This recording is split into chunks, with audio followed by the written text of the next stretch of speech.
Welcome back to the deep dive. Today, we are unpacking something that, it feels like the definition of permanent. Right. When you want to say something will never change, you say it's as old as the hills, solid as a rock. We're talking about mountains. The ultimate symbol of stillness. Or at least that's what we tell ourselves. Exactly. But here is this mind-bending fact from the source material that just throws that whole idea out the window. Oh, I think I know which one you mean. The Himalayas are moving.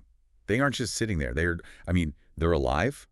They're growing taller by about 5 centimeters every single year. Which doesn't sound like a lot, but then you start doing the math on, a geological timescale. Right. And it completely changes how you see them. We look at a mountain and we see a finished thing, a statue. But really, it's more like a wave of rock that's constantly crashing upwards. We just don't live long enough to see the splash. That is such a cool way to put it. A slow-motion wave of rock. And that's really our mission for this deep dive. We want to go way beyond just, Everest is tall. We're going to dig into the violent mechanics of how they're built, the surprisingly tricky science of measuring them, and then, of course, the human obsession with climbing them, the whole 7 Summits challenge. And we're pulling all this from some really great documents, DK eyewitness records on Everest, geology, mountaineering history.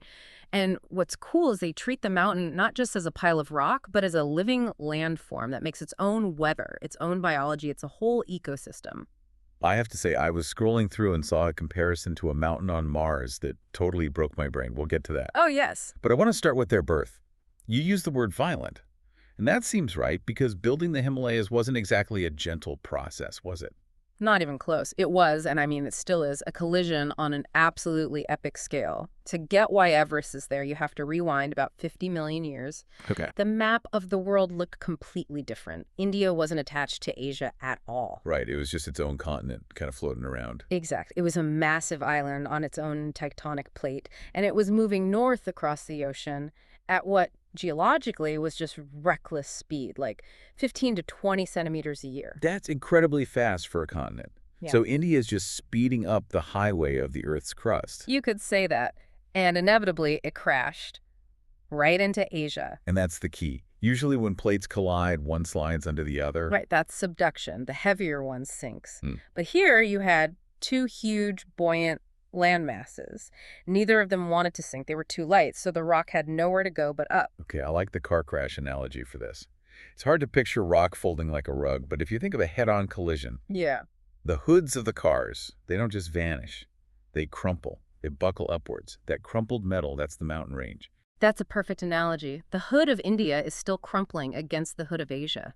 And here's the detail from the sources that just gets me every time. What's that? Because that area used to be an ocean floor before the crash, the rocks at the very summit of Everest, the highest point on the planet, are marine limestone. Wait, hold on. So if you climb to the top of Everest, you're standing on what used to be the bottom of the sea. That's it, exactly. There are fossils up there, sea creatures, trilobites, crinoids, all sitting at 29,000 feet. That's the power of this collision. It literally took the seabed and shoved it into the stratosphere. That is unbelievable. And the scary part is you said the crash isn't over. The engine is still running. Still running. India is still pushing north. That pressure is what creates what geologists call fold mountains. The Earth is literally folding in on itself. Fold mountains, that's one type. But there are other ways mountains get built, right? It's not always a head-on crash. Correct. Fold mountains are from that compression, the crumpling. Yeah. But then you have volcanic mountains. Like Mount Fuji. Or Kilimanjaro, yeah. That's lava and ash piling up from deep inside the Earth. It's material being added on top of the crust, not the crust itself buckling. So a fold mountain is a car crash. A volcano is more like a leaky pipe that keeps building up a mound of ice. That's a good way to think of it. It's coming from the inside out. And then there's a third type mentioned in the text, block fault mountains. This one was a bit harder for me to get my head around. Think of the Earth's crust like a giant, thick chocolate bar. If you try to bend it, it doesn't fold, it cracks. Okay. Those cracks are faults. And huge blocks of the Earth can get pushed up or dropped down between those faults. The Sierra Nevada range in California is a classic example. A massive slab of rock just tilted upwards. Less like a rug, more like tilting huge paving stones. Precisely. Speaking of cracking, there was this photo in the source material that really drove home the side effects of all this. It was a collapsed freeway in Los Angeles from '94. Right. And it's in there because it shows the cost of living on a restless planet. The same forces that push the mountains up, that grinding of the plates, they have to release that energy. The rock bends and bends until it snaps. And that snap is an earthquake. Exactly. The Himalayas aren't just growing, they're shaking. The seismic violence is the engine of their growth. It's a beautiful catastrophe. The beautiful catastrophe. I like that. Here's something else that I found really interesting, this kind of paradox in geology. We tend to think older is bigger, more impressive, but with mountains, the text says it's the opposite. The paradox of height. It's a fundamental rule. The highest mountains are almost always the youngest. So the Himalayas, the biggest on Earth, are basically just teenagers. They're the rowdy, jagged teenagers, yeah. See, as soon as a mountain rises, the planet starts trying to tear it down. Wind, rain, ice. Erosion. Erosion. A great comparison is the Appalachian Mountains in the U.S. They formed about 250 million years ago. Geologists think they were once as tall as the Himalayas are today. Really, the Appalachians, I mean, they're beautiful, but they're so gentle. They're gentle now. They've had 250 million years of being ground down. They're the old men of the mountain world. All their sharp edges have been worn smooth. So what this means for you listening is if you see a really sharp, jagged peak, you're not looking at something ancient. Yep. You're looking at the new kid on the block. Sharpness equals youth in geology. Okay, let's talk about the big one. The sharpest, highest teenager of them all, Everest. 29,029 feet. But I love that the sources focus on the names because Everest is just, well, it's a bit boring, isn't it? It's very administrative. It's named for Sir George Everest, a surveyor general of India. And he didn't even want it named after him. He thought local names should be used. And the local names are so much better. So much more poetic. In Tibetan, it's Chomolungma, goddess mother of the world. Wow. And in Nepal, it's Sagarmatha, goddess of the sky. These names show reverence. The British surveyors just called it Peak XV. Peak XV just doesn't quite have the same ring to it. But here's where my elementary school geography class lied to me. Everest is the tallest, period. But the source material has some serious gotcha facts. Well, tallest all depends on where you start measuring from, right? From sea level, yeah, Everest is king, no question. But if you measure from the base of the mountain to its summit... The champion is in Hawaii. Mauna Kea. It's a dormant volcano. From the beach, it's about 13,800 feet up, but most of the mountain is underwater. So it's like an iceberg. Exactly like an iceberg. If you could drain the Pacific and measure from its true base on the ocean floor, it's 31,988 feet tall, almost 3,000 feet taller than Everest. That is wild. But even Mauna Kea is tiny compared to what's on Mars. Yeah. This is the fact I was talking about. Olympus Mons. The undisputed champion of the solar system. I mean, Everest is, 8.8 kilometers high? Olympus Mons is 27 kilometers high. 17 miles straight up. 3 times the height of Everest. I can't even visualize that. It's almost impossible. The base of it would cover the entire state of Arizona. And the detail in the notes that got me was the crater at the top, the caldera. The mouth of the volcano. Right. That crater alone is big enough to swallow the entire island of Manhattan. How is that even possible? Why can Mars grow mountains that big and Earth can't? It's those tectonic plates again. Mars doesn't have them in the same way. On Earth, the plates move, so a volcano gets carried off its lava source, its hotspot, it can't keep growing. Oh. On Mars, the crust just sat still, so the volcano could just keep erupting in the same spot for millions of years. And, lower gravity helps too. So back on Earth, how did they even figure out how tall Everest was? Before GPS, I mean.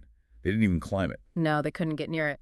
Nepal was closed to foreigners. It was all done with trigonometry, using these instruments called theodolites. Theodolites.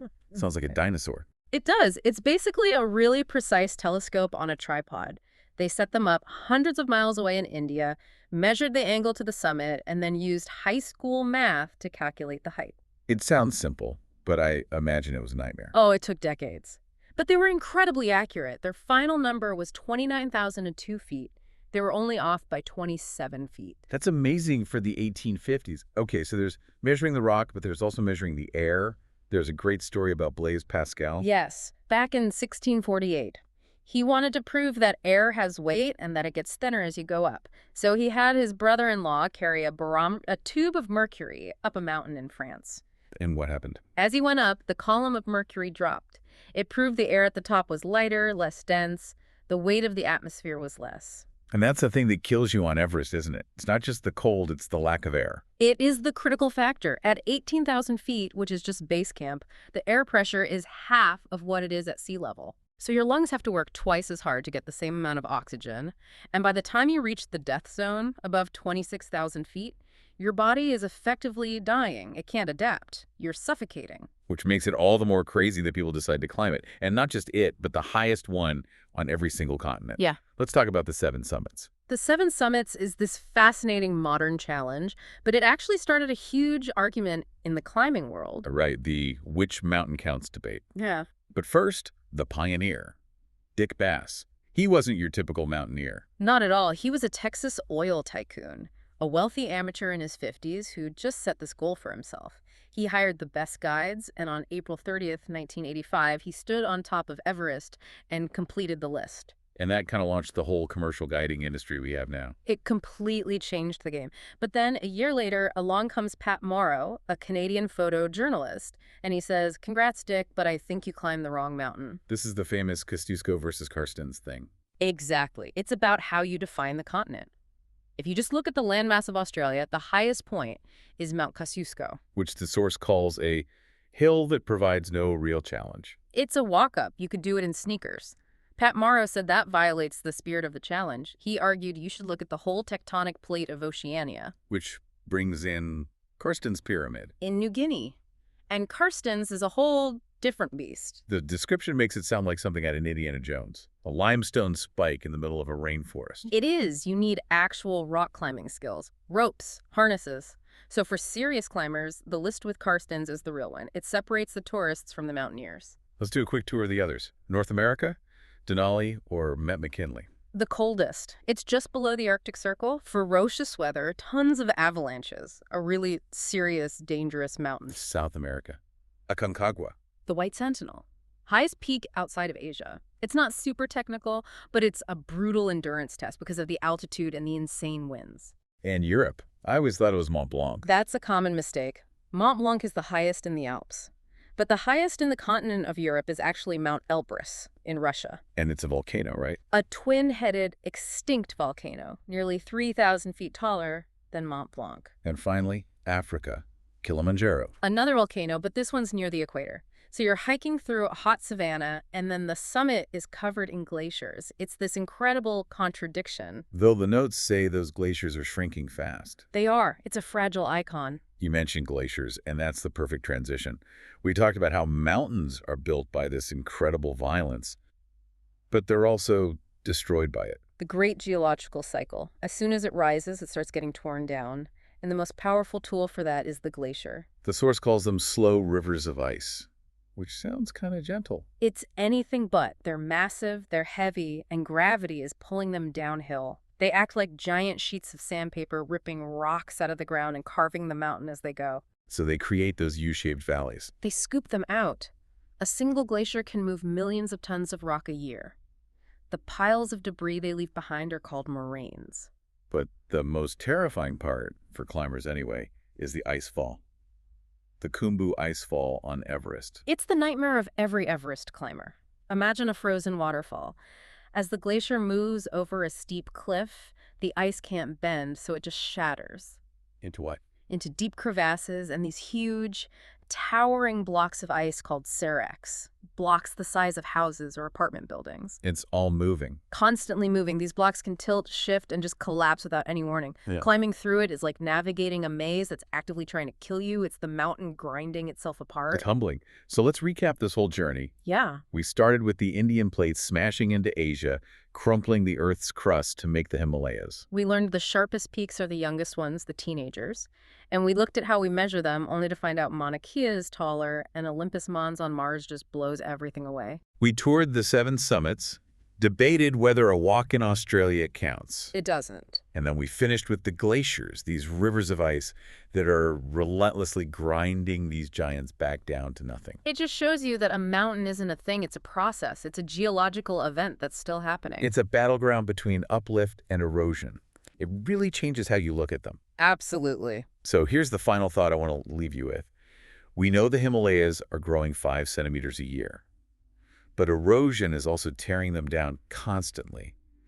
So it makes you wonder, are we looking at Everest at its maximum possible height? Or is it still just a baby? In another million years, could it be 40,000 feet tall? Or is there a limit to how high a mountain on Earth can get before it just collapses under its own weight? That's a question geologists are still debating. Gravity eventually wins, but we might not have seen the peak of the peak just yet. Something to think about next time you're looking up. Thanks for listening to this deep dive. Keep looking up. See you next time.